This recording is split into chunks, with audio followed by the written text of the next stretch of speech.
Pada pertemuan minggu kemarin kita sudah membahas sedikit penjelasan tentang zikir yang pertama. Zikir yang pertama yang berbunyi La ilaha illallah wahdahu la syarikalah lahul mulku wa lahul hamdu yuhyi wa yumitu wa ala kulli syai'in qadir. Sebelum saya lanjutkan, mari kita bedah makna perkata dulu. La ilaha illallah wahdahu la syarikalah lahul mulku wa lahul hamdu yuhyi wa yumitu wa ala kulli syai'in qadir. La ilaha illallah wahdahu la syarikalah lahul mulku wa lahul hamdu yuhyi wa yumitu wa ala kulli syai'in qadir. La ilaha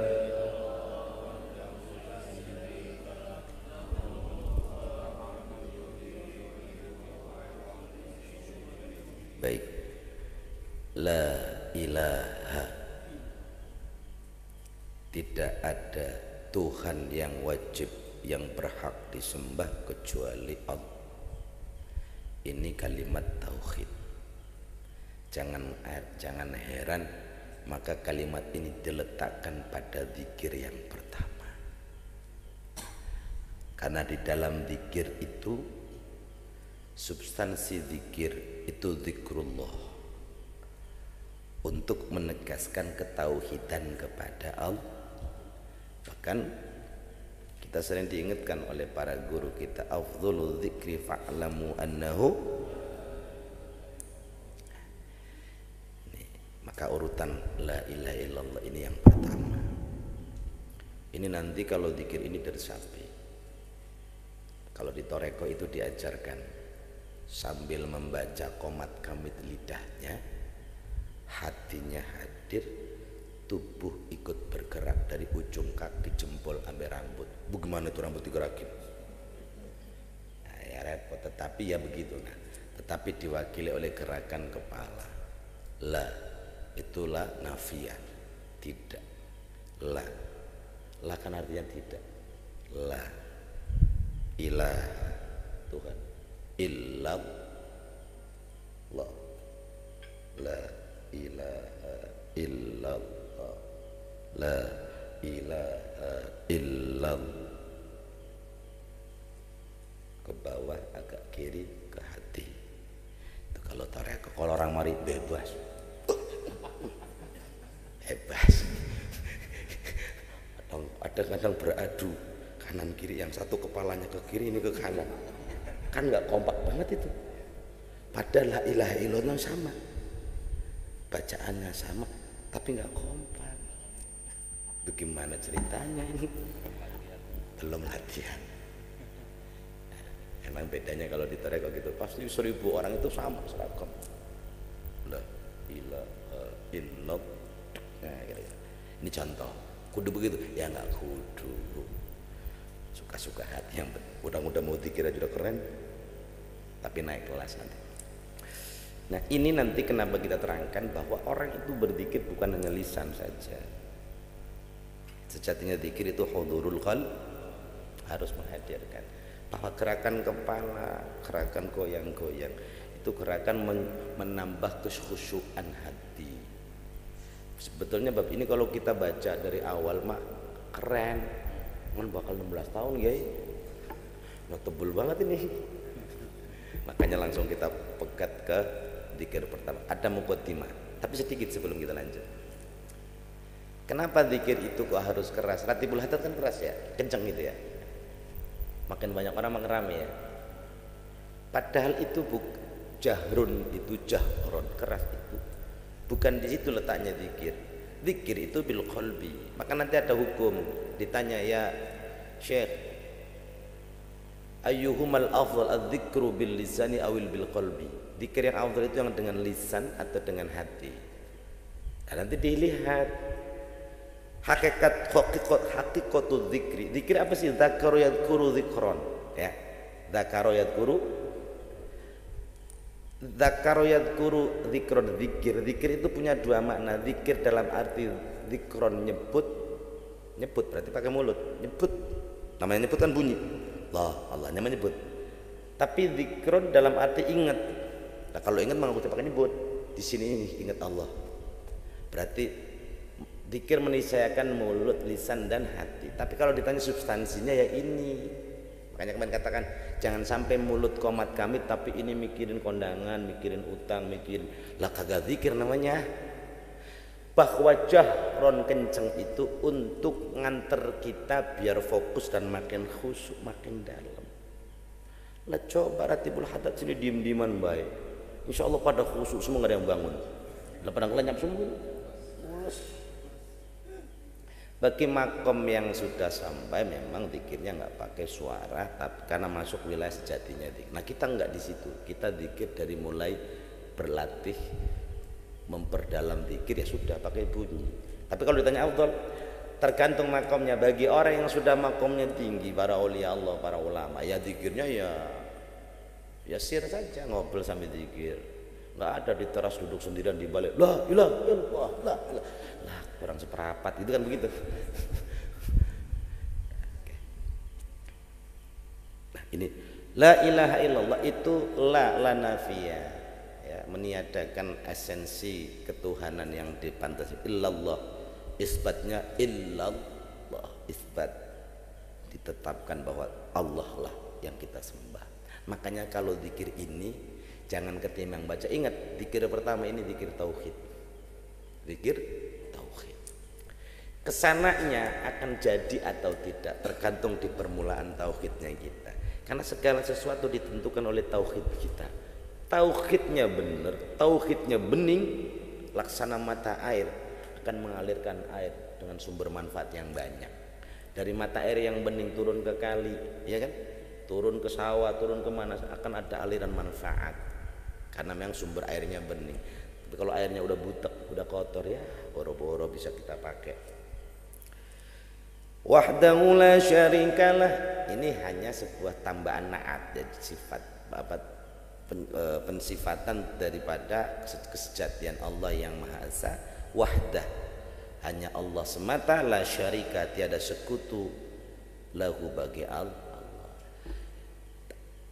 Dzikir ini harus dijadikan satu inspirasi bahwa setiap kita yang sudah bertauhid, belajarlah mengurangi ketergantungan kepada selain Allah.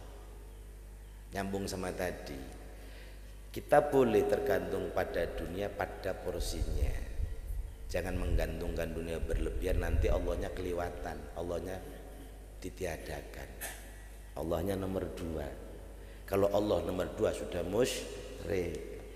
La syarikalah, ini artinya kalau kau sudah bertauhid jangan ambil terjebak pada tasyrik kemusyrikan.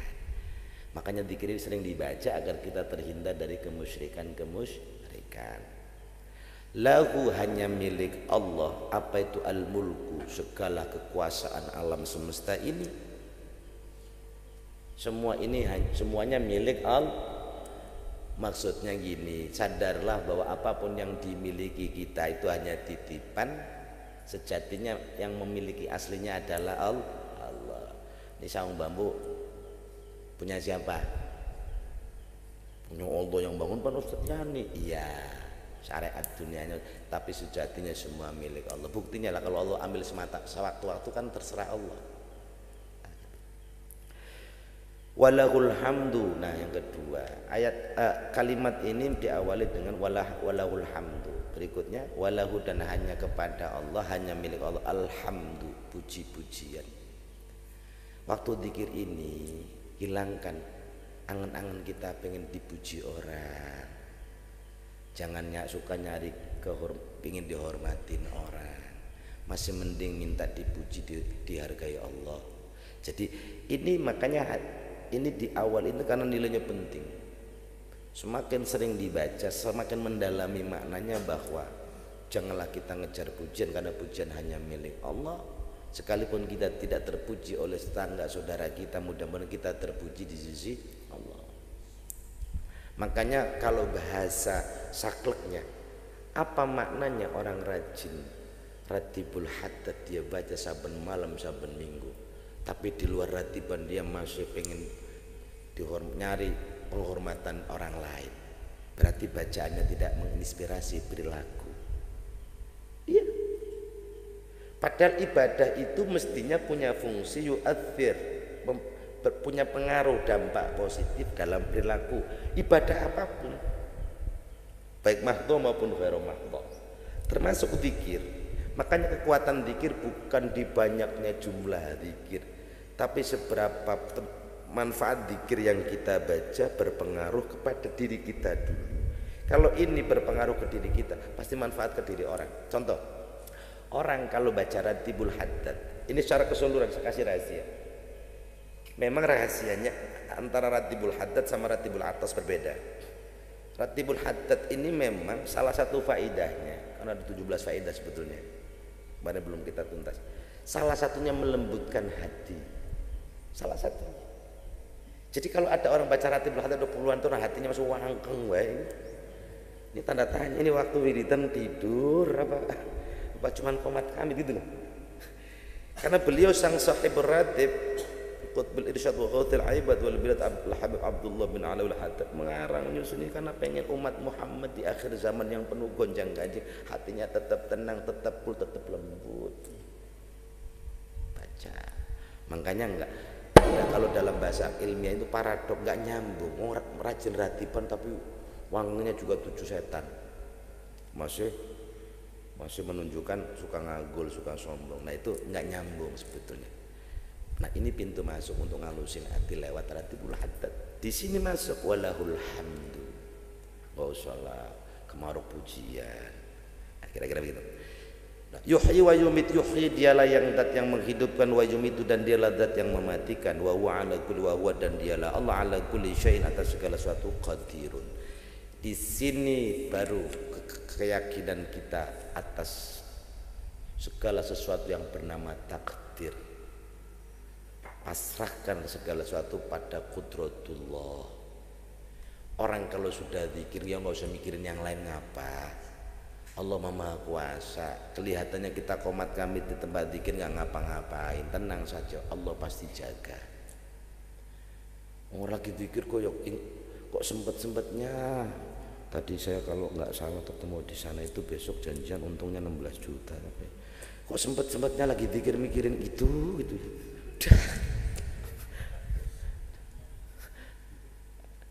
Segala sesuatu di tangan Allah, makanya jangan gundah gulana. Kenapa orang kadang-kadang diajak zikir males?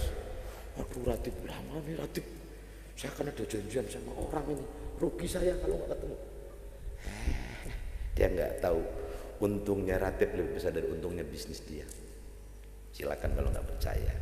Makanya saya pernah guru saya ngasih tahu saya, ente pingin hajat dikabul, udah nggak usah segala macam lagu ente, rutinin Ratib, hajat ente dikabul sama Allah dan biidznillah dikabul sama Allah. Tinggal di sini pada yakin apa kagak. Oke. Wa huwa ala kulli syai'in titik. Yakin itu sifat kudratullah. Yang tadi dikatakan di luar kita, kadang-kadang di luar jangkauan kita, tapi tak ada yang di luar jangkauan Allah, semua dalam jangkauan Allah. Kalimat maqdurun wa huwa ala kulli syai'in nyambung sama materi tadi. Di saat kita mentok tok otak kita udah mampet, adung kepala ngebul gitu, duduk Ratibul Haddad, qudratullah turun biidznillah. Yakin. Kadang masalahnya yakinnya yang masih belum. Oke, kita lanjut. Ini dia tadi masih sekedar pengantar.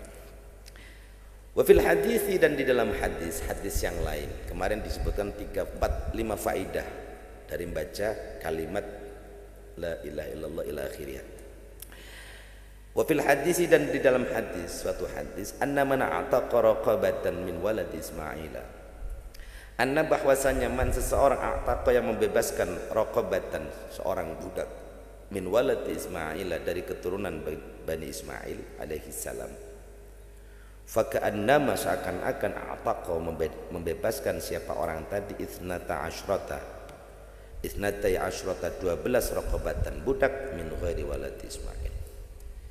Hadis kemarin menjelaskan Ya, orang yang membaca Ratibul Haddad, membaca kalimat la ilaha illallah, laksana membebaskan satu budak dari Bani Ismail. Bani Ismail itu Bani terusannya kepada Kanjeng Rasulullah SAW, nasab. Nah, di hadis ini menjelaskan orang yang membebaskan satu budak dari kalangan Bani Ismail sama sepadan dengan seakan-akan dia membebaskan 12 budak dari Bani selain Bani Ismail, Bani Ishaq, ya, itu kan, Bani Saleh. Karena jalur Ibrahim ini, jalur milat Ibrahim, jalur yang lurusnya kepada Rasulullah. Wa thalatha riqabin min waladi Ismail, dan orang yang membebaskan thalatha riqabin, 3 budak, min waladi Ismail, dari anak keturunan Ismail, sepadan dengan apa? An sittin wa thalathin, sepadan dengan 36 raqabatan, budak min ghairi waladi Ismail, dari anak keturunan selain dari Bani Ismail. Jadi membebaskan 3 budak dari Bani Ismail sepadan dengan 36, berarti 12 kali lipat. Walahu thalathuna hasanatan, walahu, dan bagi dirinya thalathuna hasanatan, 30 kebaikan. Wa tuhattu, dan akan dihapuskan anhu dari dirinya thalathuna, 30 sayiatan, 30 keburukan. Wa turfa'u, dan akan diangkat lahu bagi dirinya thalathuna darajatan, 30 derajat kemuliaan. Nah, redaksi yang biasa diungkap atau yang biasa siyakul kalamnya dalam hadis-hadis tentang kebaikan biasanya menggunakan pendekatan 3 memang. Biasanya terkait dengan dilipat gandakan kebaikan, dihilangkan keburukan, diangkat derajat. Biasanya kalau bilang 10 kali lipat kebaikan, berarti nanti jadi dilipat gandakan 10 kebaikan, nanti dihapus 10 kali lipat keburukan, diangkat derajat 10 kali lipat, kayak gitu. Ini konsep rumusan dalam setiap amal kebaikan yang kita lakukan. Jadi artinya apa? Katakanlah kita nggak hafal dalil, ya, ini kan dalil jelimet ini kalau dihafalin, mana hadisnya panjang banget ini. Tapi rumusnya bisa diambil. Rumus pertama kan ayat Quran, man ja'a bil hasanati falau asyru amsalihha. Siapa yang melakukan satu kebaikan sudah pasti rumusnya 10 kali lipat kebaikan diberikan oleh Allah. Tetapi nanti pada hal-hal tertentu termasuk dalam bab dzikir itu ada penambahan. Penambahan ini laksana seperti orang man masya fi dhulumatil lail. Orang yang melangkah kakinya di tengah kegelapan malam menuju ke masjid untuk sholat berjamaah Isya. Nah, itu contohnya itu. Sama, dia akan dilipat gandakan 10 kebaikan, dihilangkan 10 keburukan, kemudian diangkat 10 derajat kemuliaan. Selalu begitu rumusannya. Sehingga orang ketika mau melakukan apa-apa nggak usah nyari apa sih kira-kira, sudah rumusannya jelas, minimal itu tadi 3 item diperoleh oleh kita. Bayangkan orang hanya membaca la ilaha illallah wahdahu la syarika lahu lahul mulku wa lahul hamdu yuhyi wa yumiit. Ini kan sebuah penolong, cara yang paling praktis, paling gampang, dan lebih mudah di dalam konsep 3 tadi. Sekarang ini kita mau menambah kebaikan yang nilainya 10. Ketika kita nggak bisa bersedekah misalnya, ya sudah, duduk zikir saja dapat. Asalillah. Kita mau menghapus dosa kita, cara menghapus dosa kan banyak dan kadang sulit. Apalagi dosa kita kan nggak cuma 10, ratusan kan. Ada tiket penghapusan dosa dengan cara praktis dan mudah, asal itu ikuti saja ittiba sama ulama. Wa tuhattu au muhiyat asyru sayiatin, 10 keburukan. Mau baca ini saja, garansinya 10 kejelekan dosa kita dihapus oleh Allah. Nah, kalau sengaja-ngaja mau hapus dosa bagaimana caranya, itu kan sulit. Jadi Allah memberikan peluang ruang kepada kita untuk menghapuskan dosa kita dengan banyak pintu dan celah. Wa warada dan telah ada annallaha yanzuru ila qaili, annallaha bahwasanya Allah yang zuru akan memandang kepada siapa, ila qailiha, kepada orang yang membaca kalimat ini. Kalimatnya memandang. Ingat, orang yang enggak pernah dipandang Allah adalah orang yang paling rugi dunia akhirat. Wong kita enggak dipandang tetangga aja udah ngenes banget kita. Kagak dianggap pisan. Tetangga asal kita lewat melengos bae nggak mandang kita, itu kan hanya nyesek banget itu. Iya, kira-kira lah orang yang nggak pernah dipandang Allah, nggak pernah diperhatikan Allah, itu lebih sengsara daripada nggak dipandang tetangga.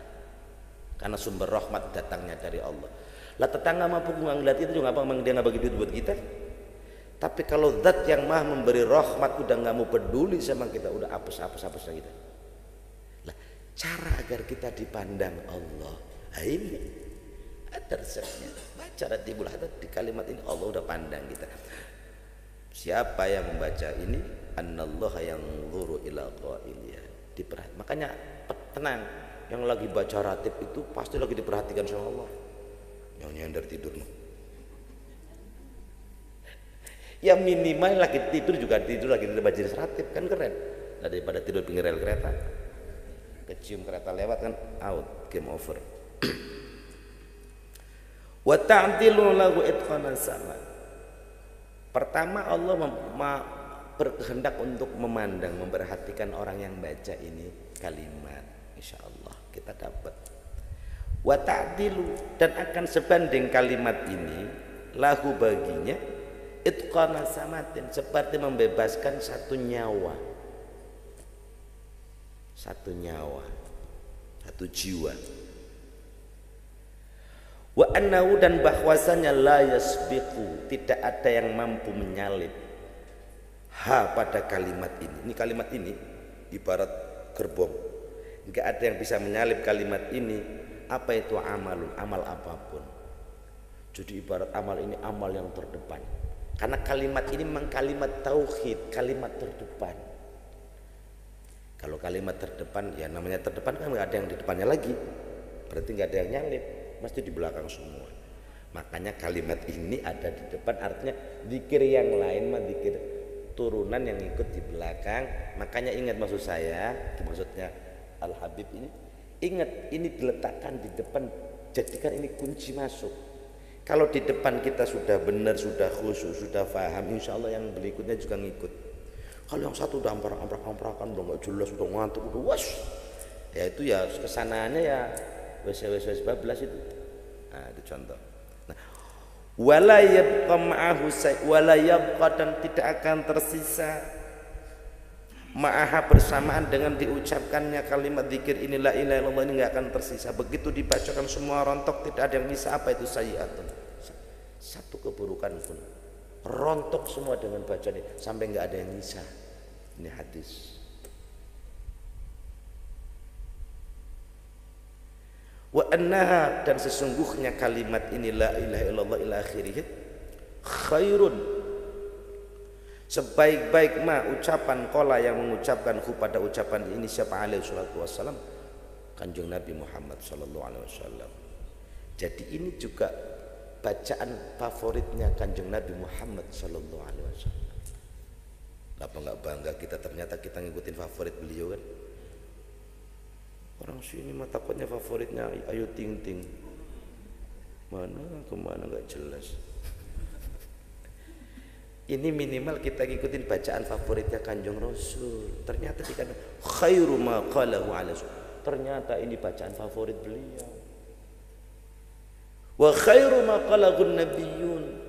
Wa khairu, dan sebaik-baik ma ucapan qala yang mengucapkan pada ucapan ini siapa, nabiyyun, para nabi alaihi salatu wasallam.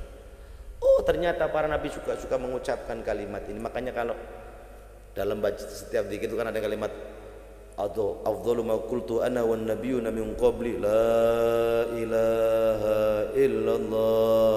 Ya karena memang ada kalimat tauhid. Jadi kalimat tauhid di dalam ini memang bacaan favoritnya Rasulullah dan para nabi sebelum Rasulullah. Nah kita umatnya ngintil ngikut gitu. Intaha, selesai min syarhul wasiyah, dari syarah kitab wasiyatul Mustafa li Sayyidina Muhammad bin Zainul Habsyi, nafa'allah, maka memberikan manfaat siapa Allah bihi terhadap wasiat ini, amin ya rabbal alamin.